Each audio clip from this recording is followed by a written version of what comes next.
À l'issue de 2 jours de négociations à Washington, Israël et le Liban prolongent le cessez-le-feu de 45 jours. Malgré la trêve, Israël continue de bombarder le sud du Liban.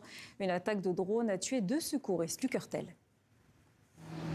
Dans la capitale libanaise, les habitants respirent prudemment. La trêve entre Israël et le Liban vient d'être prolongée. Ali Abadi, 47 ans, accueille la nouvelle avec soulagement, mais sans illusion.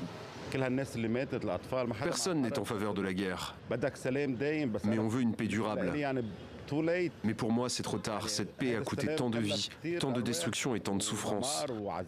En tant que Libanais, on n'en avait absolument pas besoin. Je veux dire, ça fait combien de temps?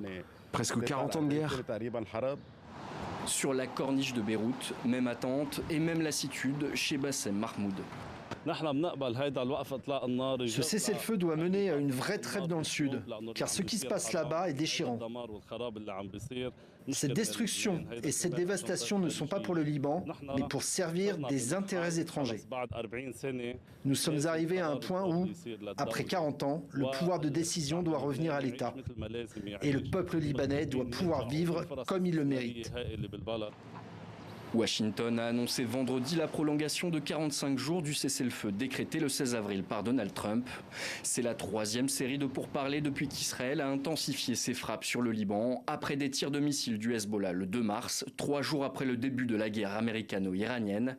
La campagne militaire israélienne a déplacé près d'1 200 000 personnes dans le sud du pays. Mais malgré la trêve, les hostilités se poursuivent dans la région où Israël maintient une zone de sécurité autoproclamée.